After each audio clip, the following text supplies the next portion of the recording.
Hello, and welcome to the 10th episode of Recluse Horror.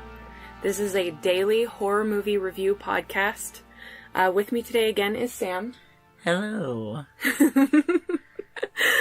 Sam always makes fun of me for my tone of voice when I start the podcast, because I don't know how to sound on a recording, so I just talk weird. So, as I said, this is a daily horror movie review podcast. Just a little background. On my birthday of last year in April, I decided I wanted to watch and review a horror movie every single day. And I have done so for the past 277 days. I think today is 277. Now, I ended up getting tied up with work today and ended up taking much longer than I thought it was going to. So, being that I have less time today, I decided to watch a short film. I did not realize that it was quite as short as this one was, but it's a almost 5-minute long short film called Sleepy Eyes. I believe it's from 2016, but I can't find any specific information on it. It was posted, they said, about a year ago, so it could possibly be from 2017 or some other time. So, Sam, how did you like Sleepy Eyes? Oh, it was dumb. Yeah, you thought it was dumb? Yeah, I thought it was dumb. Yeah.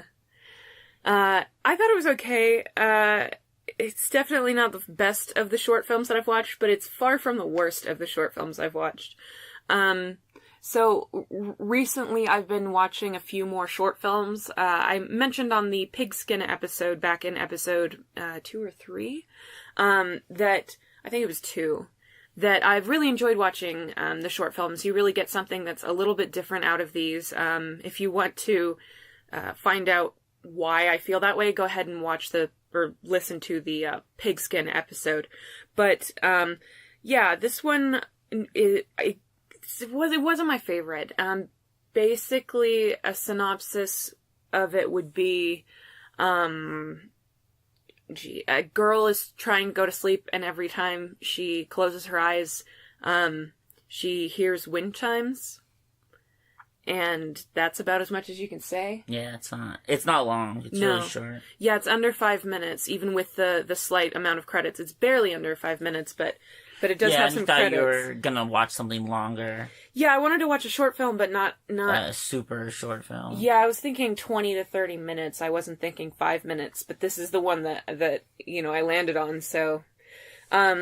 This one is available for free and legal on YouTube. It's actually apparently recently, like 4 months ago, been picked up by CryptTV. I don't know if have I talked about CryptTV? Not while I was here. So CryptTV is a project by, it's by Eli Roth, and, Jason Blum is one of the backers. There's other people involved in it, but those are the big names. It's a YouTube channel and I don't know, what would you call it? Like a film consortium or a production company? Yeah, something of that nature. That they release 3 short horror films a week for free on YouTube. It's kind of incredible. I've seen a few of theirs.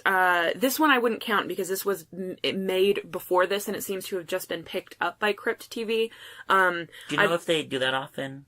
Pick up other people's work, like already completed work?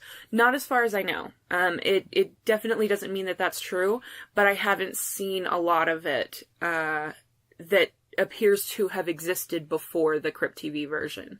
But it's possible they might acquire the rights to some older short films or already made short films. I mean, they're doing 3 a week. It's like I think it's every Tuesday, Thursday and Friday or something they release them.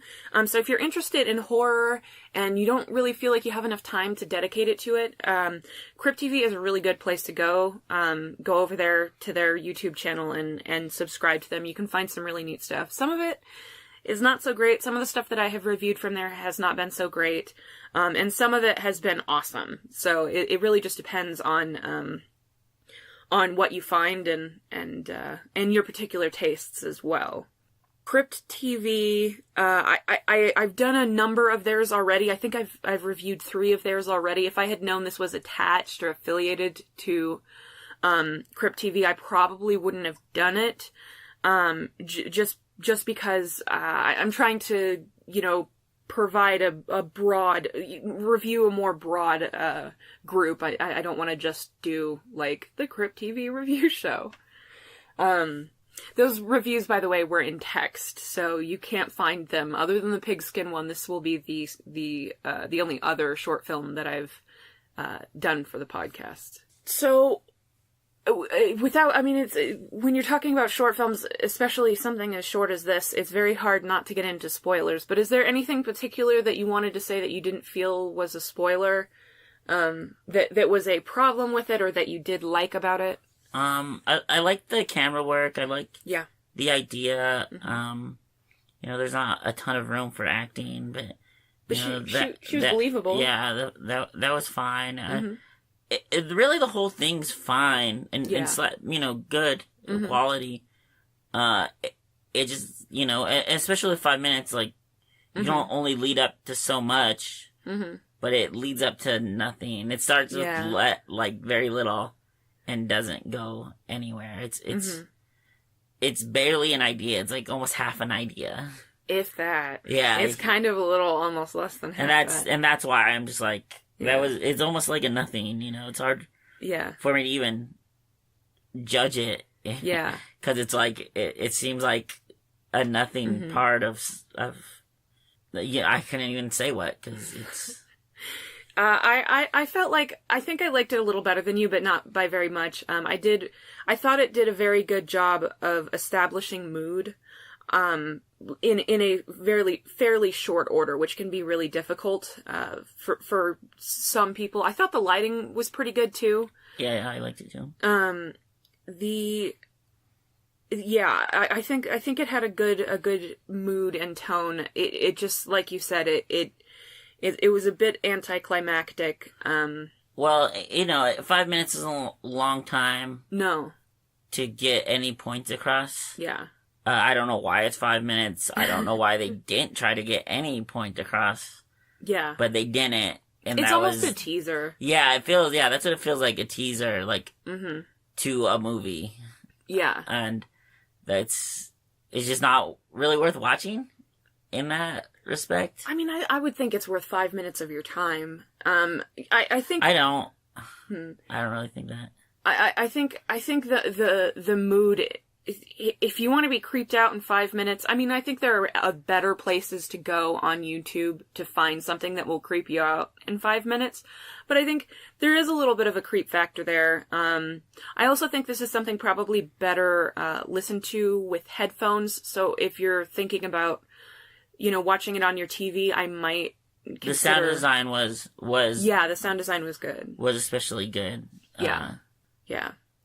I thought so as well. Honestly, there wasn't really, the ending is the biggest problem, and with something that's 5 minutes, the ending, has to be something. Yeah. Yeah, I can see that same thing with a different ending that felt like you got more out of the 5 minutes. Mm-hmm. Yeah. But this doesn't do that. Yeah. So I think this is, however, even though it's not the best short film that I've ever seen, or reviewed, I think this does do a pretty good job of utilizing a short film format. A lot of short films just feel like you could stretch them out, like not stretch them out, but you could fill in the details and make it into a feature-length film, and it would work. This is a film that if you tried to make this an hour and a half, you would lose your mind. It would be the most boring thing ever. I think this is a good amount of time. If they had stretched it more than maybe 7 or 8 minutes, it wouldn't have worked even on the level that it did work. And I really like to see short films that aren't trying to be major films. Unfortunately, the ending kind of makes it feel like it's trying to be a longer film. Yeah. It makes it, the whole thing feels like it's a part of something bigger. Yeah. And that's what I don't like either, because it feels like you're just getting a segment of something. And there's not another piece to it. So it's... I was actually just going to say, like, I don't mind that if you feel like you get I don't mind having a little bit of a tease at the end or not answering every questions on a short film, so long as I feel like what I've gotten is a complete unit. I felt like this wasn't quite a complete unit. Like, this was not a self-contained, small, short thing. Yeah. It was close to one, but it wasn't one.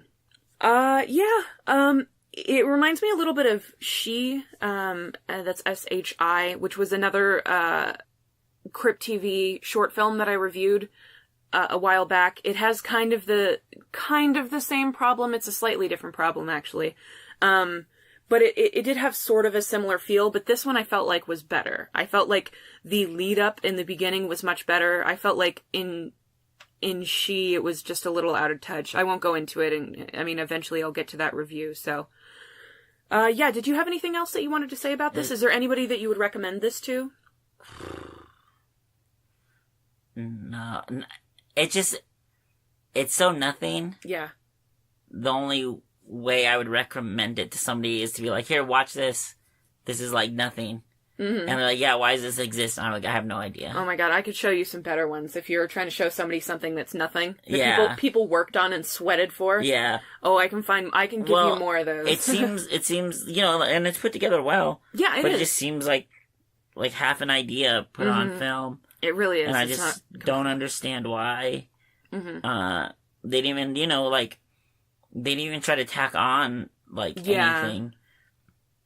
Which, there's no text, there's no mm-hmm. imagery to, shift you in any direction. It's literally, a 5-minute, segment. Teaser. It's like a trailer. It's sort of like the trailer. So it's hard to recommend somebody mm-hmm. something that doesn't exist, like a teaser trailer, just something that doesn't exist. Yeah.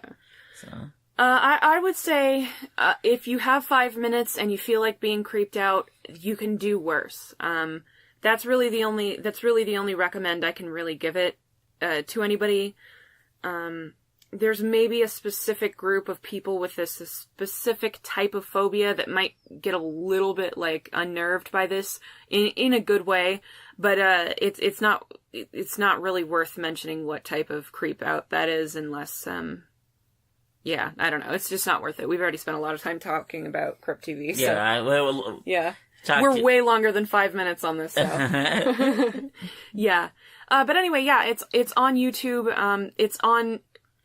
It's been put out by CryptTV, but it's also been put out by the actual director. I think it's also on his channel. So yeah, go ahead and on YouTube and check it out if you want something for free and you got 5 minutes and you're on YouTube, if you're on the train or waiting for the bus or something like that. You could do worse. I'll definitely get to some better ones. Pigskin, I think, would be a better choice too, to a certain extent. The other one that I've already reviewed on the podcast, but if you've already seen Pigskin, if you think you've seen all the short films on YouTube, there are definitely worse things that you'll stumble across than this one. So, I think that's, Sleepy Eyes. Okay, so for every episode of this show, I do 2 or 3 reviews. The first review is a movie that I watched that very day. That was Sleepy Eyes in this case.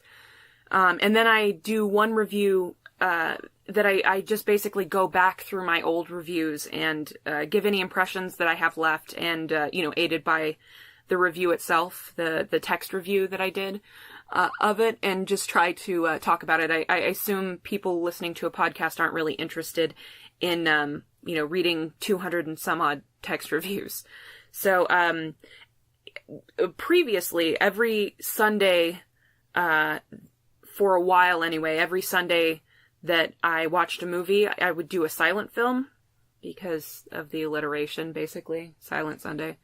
And so this one was my second Silent Sunday, which was Häxan. It's also called Witchcraft Through the Ages, or Häxan, Witchcraft Through the Ages, from 1922.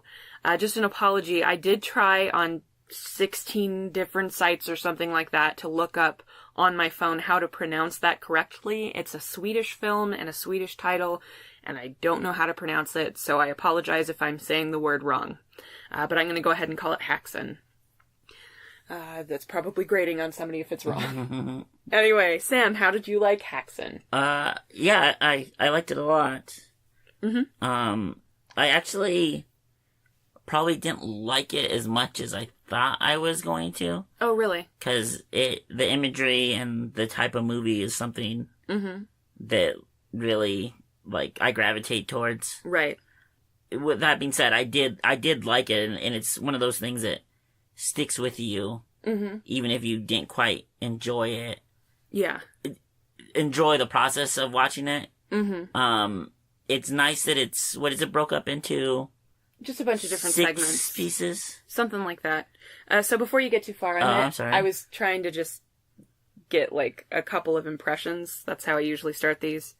So it's a silent film by director Benjamin Christensen about the history of witchcraft, or at least what was perceived to be witchcraft in the Middle Ages.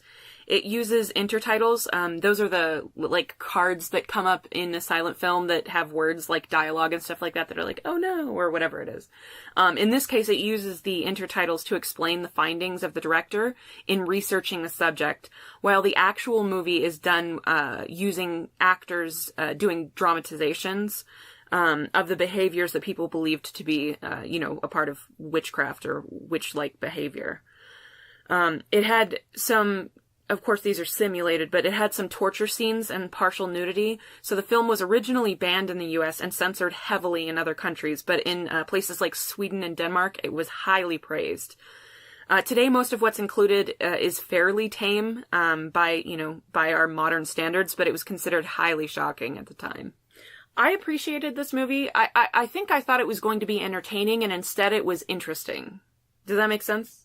Yeah, well, it's considered a documentary. Yeah. Not a movie. Not a movie, which I've only ever seen. And I kind of sort of knew that going in. Uh-huh. But I didn't get that it is... It's so much of a documentary. Yeah, but it's not the, like, type of documentary you would kind of think of. No. Because it's a silent film documentary. Yeah. Which is, on its own, interesting. Yeah, I mean, I'm sure there were older documentaries that I don't know anything about. But I had only seen clips from this. I assumed from the title that it seemed like sort of a documentary, but I don't know. It just kind of sort of felt like two different films when you look at the imagery versus when you get the actual material that they're going over. There's actually also some really interesting shots, specifically talking about the torture. There's some really interesting stuff included where the film crew were testing out these devices that they used to use to torture witches, to try to get them to confess or, turn on other witches or whatever. And they were using, what was it, thumb screws or something like that? Mm-hmm. There might have been a few, but it was really interesting to see, like, a real person who is not acting do that. They have an intertitle that basically explains, like, this is actually the film crew.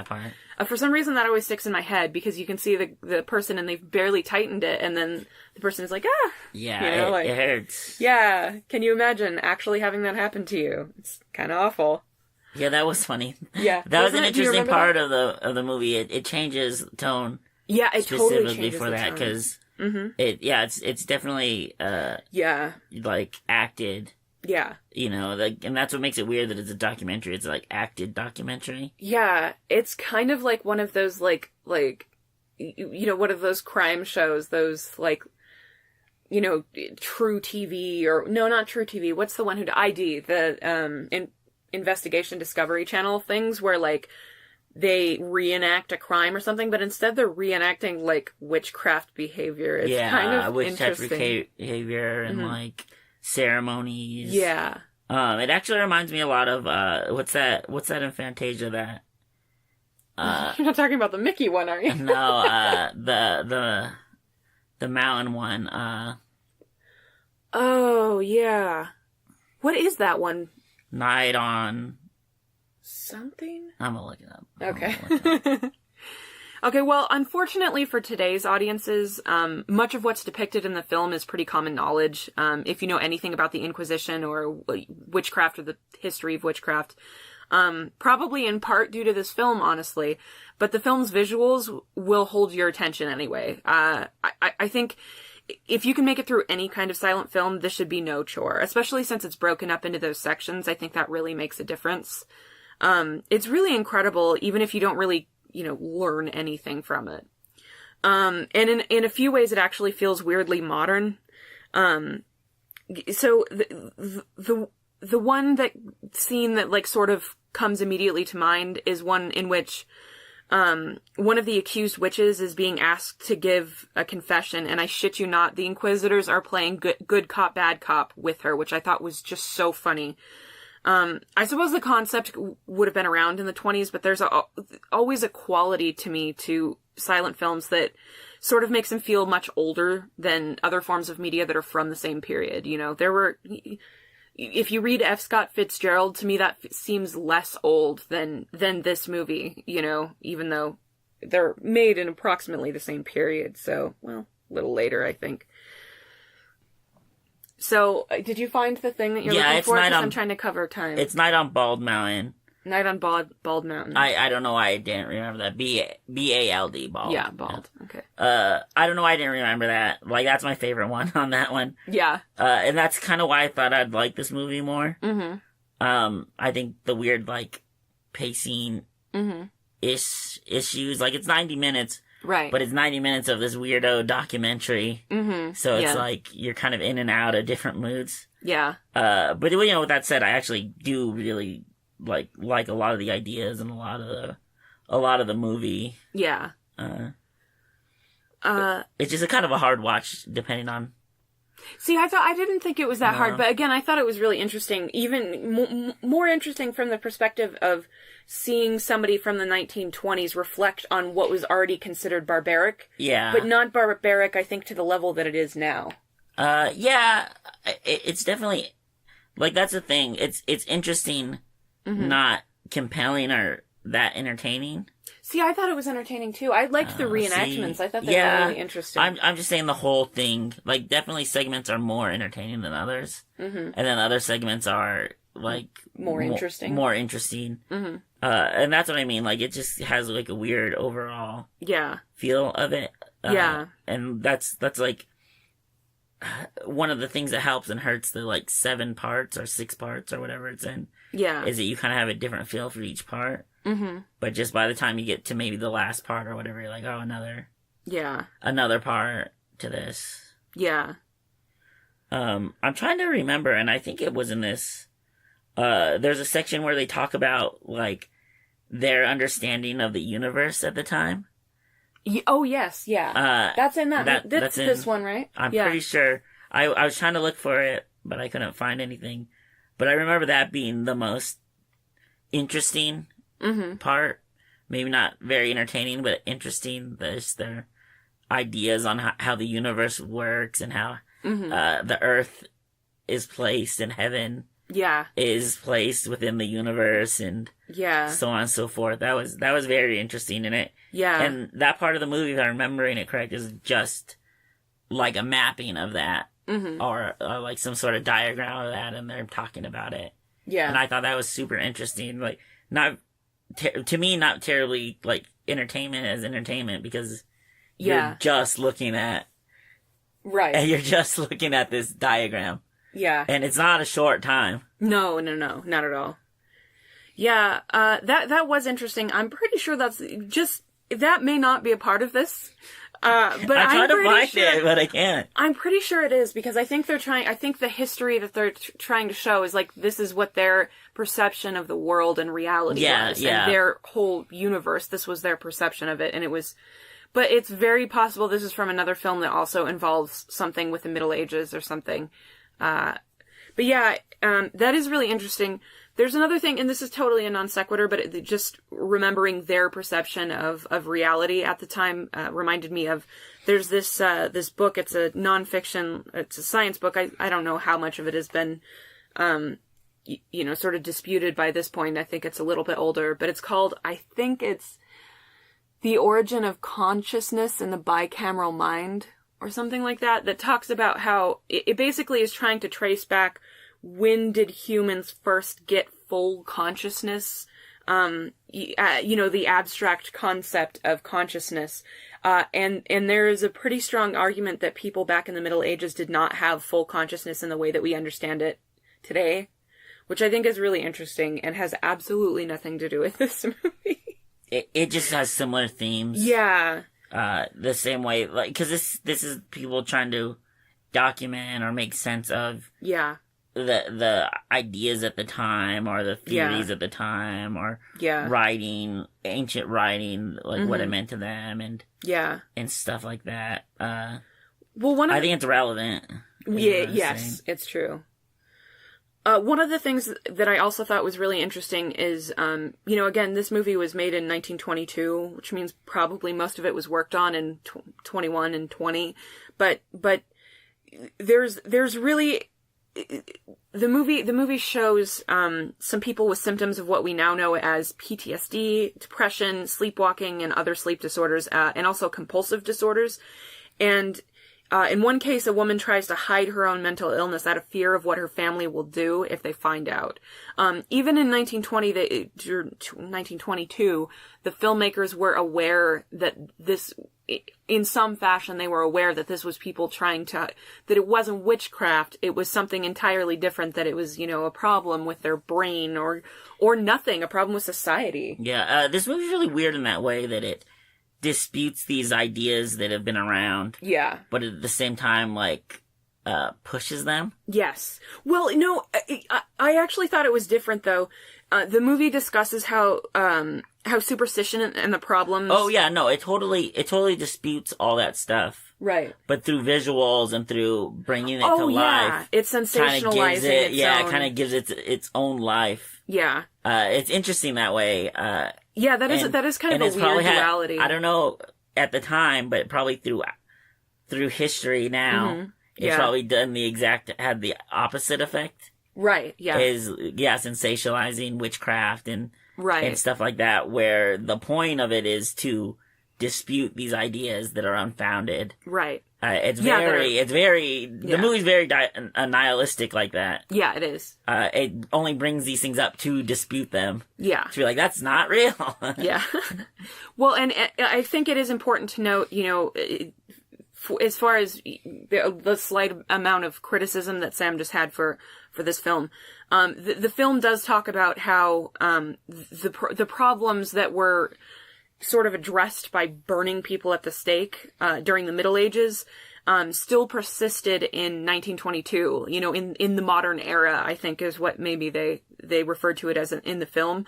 But rather than torturing and burning the old and the poor and the mentally ill, they put them away or found other ways to sweep them under the rug and hide their problems rather than addressing them. And they do specifically head-on tackle that, saying, we are not doing any better by these people. Or, well, not no better, but we're not doing much better for these people than they were in the Middle Ages. This is a problem that we should be considering as, a public health issue.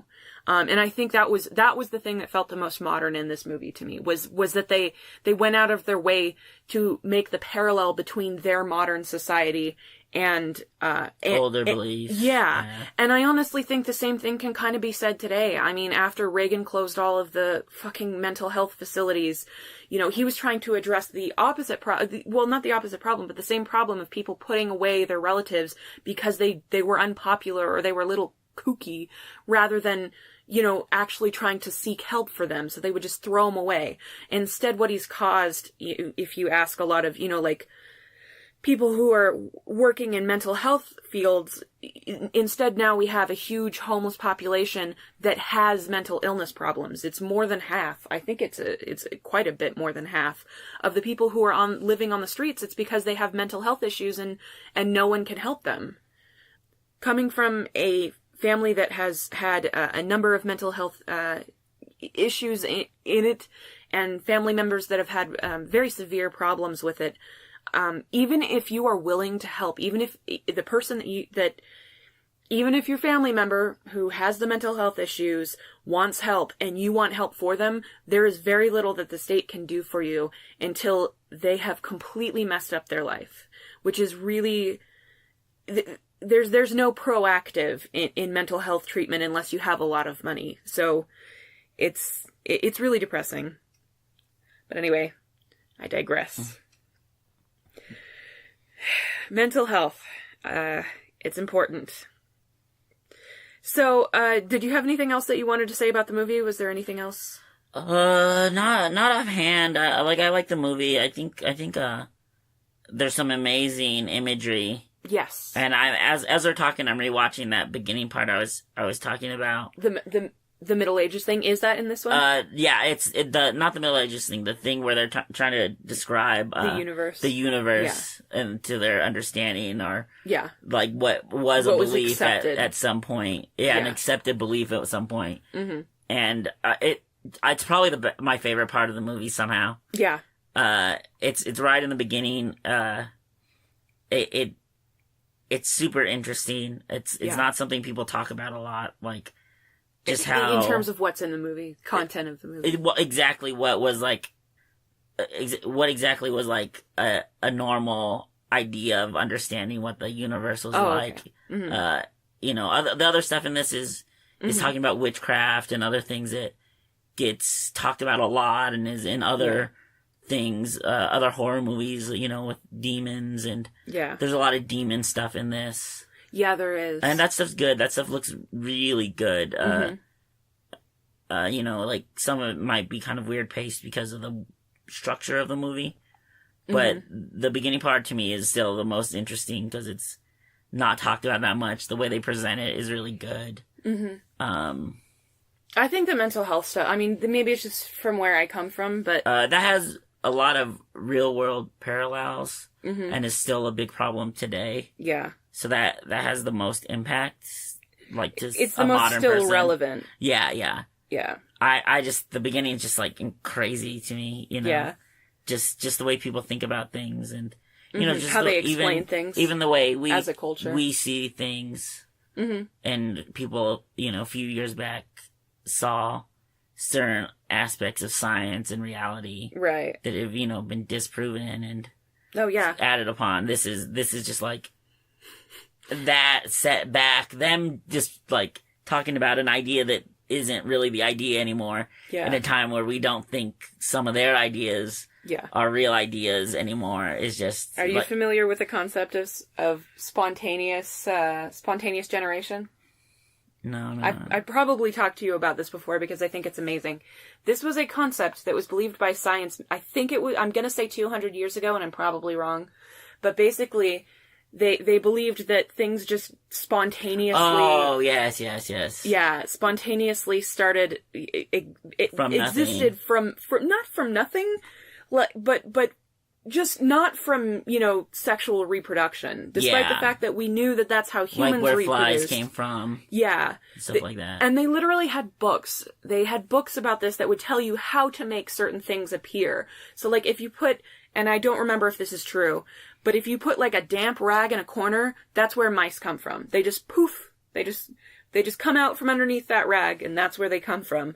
Or, like, I know there's one for scorpions. Like, if you put milk in a jar and put it outside or something, it's some ridiculous thing. But yeah, that's literally where they thought all mice came from, was from rags, damp rags put in a corner, or something like that, something along those lines.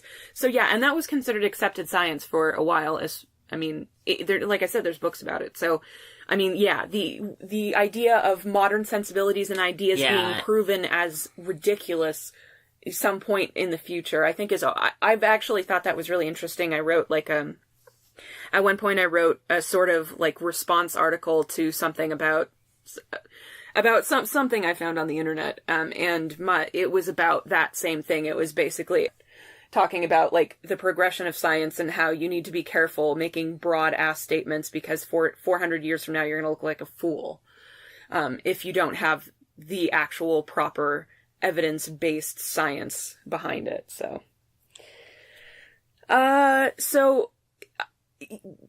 okay. Is there anything else that you wanted to talk about? Is there anybody that specifically that you think would be interested in this?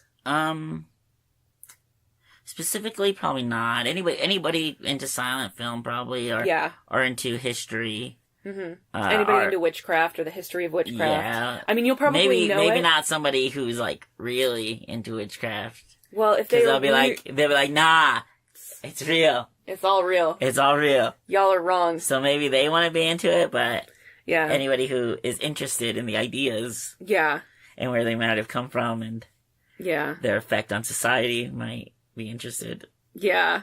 Not true. People who think they're witches probably won't like it that much. Yeah, probably. Well, they might like the imagery. Just tell them, don't read it. That's what I was going to say, is I think the imagery would appeal to a large group of people, but you don't really necessarily need to watch the movie for that.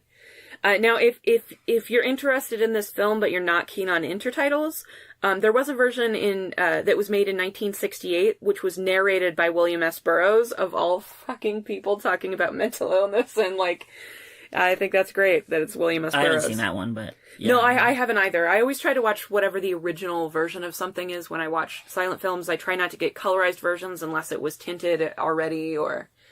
and definitely nothing with what's it called? Nothing that's narrated, but there's still, obviously there's still a way to check it out if you're not really into reading. I like this film a lot, but as far as documentaries go, it's probably not the most informative. It's just based on again, a lot of that knowledge is already sort of common knowledge now, about the things that happened during, the Middle Ages, as far as, witchcraft was concerned, but also because the format kind of doesn't allow for a whole lot of information. When you have narration over something, you can put as much dialogue or not dialogue, but as much, words into it as you want. When you're stuck with intertitles, there's only so much text you can get on a screen. When you have to use literal cards put in front of a camera rather than subtitles, it's just not something you can do. Like I said, and which is my favorite part, I'm pretty sure. Yeah. The beginning is them with a pointer, a teacher's pointer, whatever that is, just showing things like it's a history lesson. Yeah.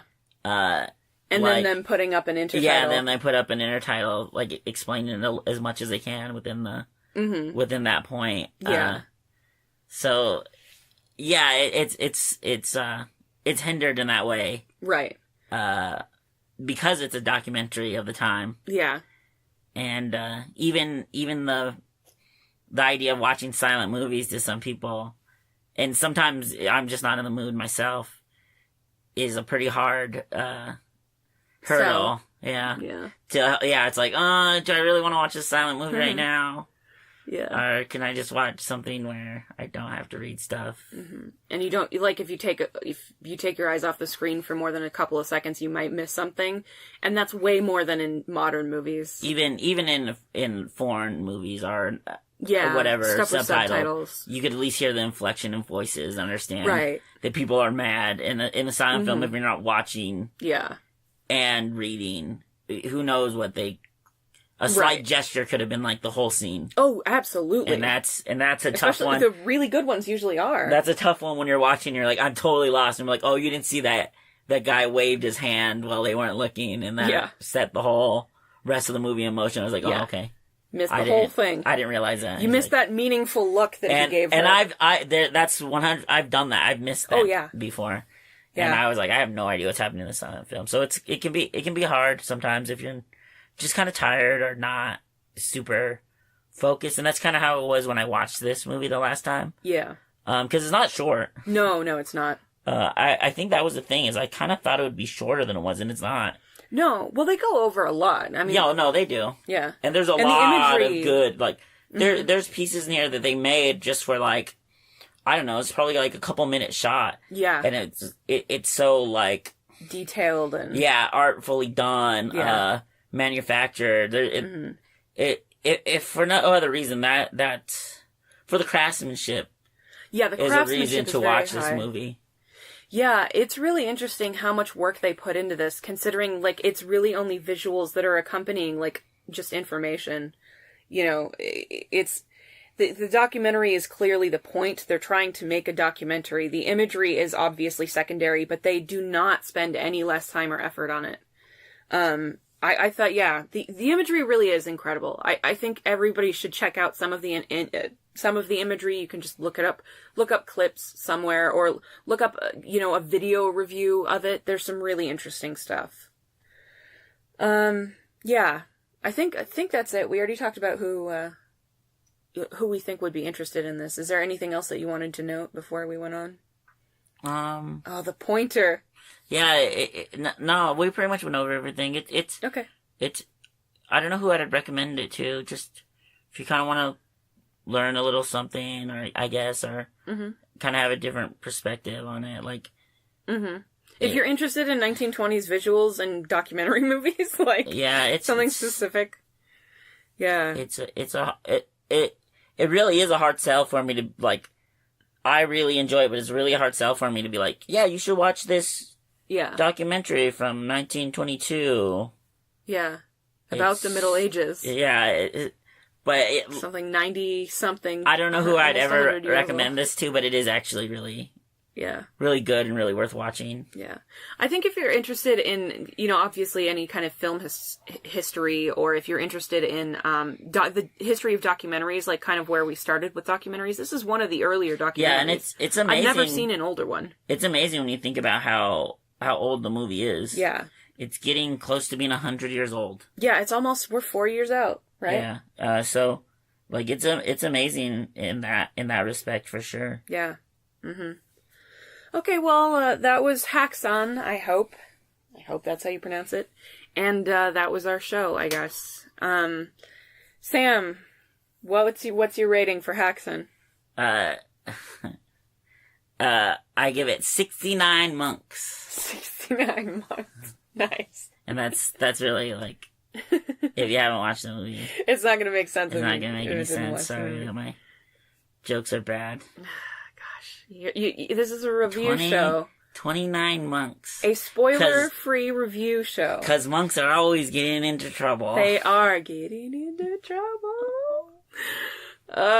No, yeah, it's a review show that has pretty much spoiler-free reviews. So they can actually watch this and get a recommendation, or listen to this, and get a recommendation, and then watch it. And instead, you make a reference that no one gets. That no one can get unless they've watched it. This is like one of those weird time loops. I think you just created a time loop. Yeah. Can you believe Darth Vader was Luke Skywalker's dad the whole time? Samuel! Yeah. Stop spoiling everything. The whole time. I apologize for Sam spoiling everything. I'm not cutting it.